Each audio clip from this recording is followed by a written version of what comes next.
Today I'll be reviewing Season 1 of The Daily Life of the Immortal King. It is a Chinese series but it's still on my anime list and was popular so I decided to watch it.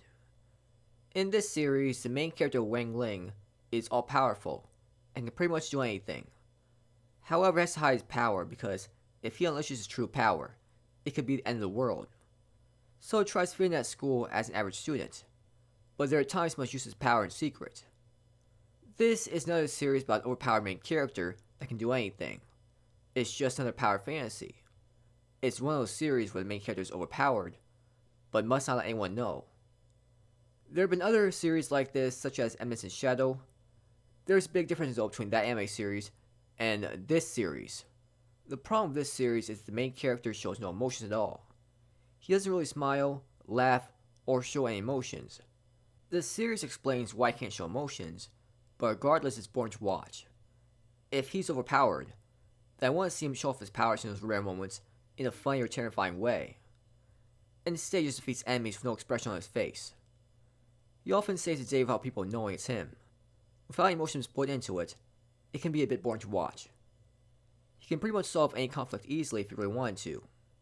There is no tension to the story.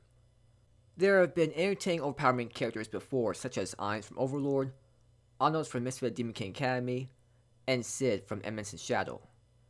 We are fine with this because these overpowered protagonists have entertaining personality to make up for it. Wang Ling, though, doesn't. The people who like power fantasy series are still going to enjoy watching this, but just watching overpowered protagonists save the day easily is just not enough for me. I've seen plenty of series like this. I was hoping for something else to get me to keep watching, but there really wasn't anything else.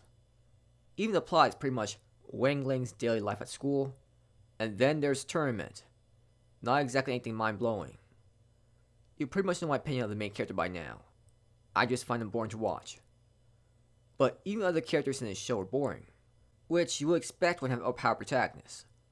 Because the other characters in this show are so much weaker than the main character, there just has to be something very creative and entertaining about them to make up for it. And there just wasn't any character like that. Sun Rong looked pretty hot as character, but that was pretty much it. Nothing about it really intrigued me besides that. I will say, though, that the opening song and ending song for his anime series were so good. The music for the show was so catchy here.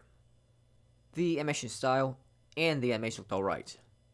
This series pretty much did what it's supposed to do, provide a satisfying power fantasy scenario for people who really enjoy this sort of thing. It's very generic, but you can't argue against how popular power fantasy series are.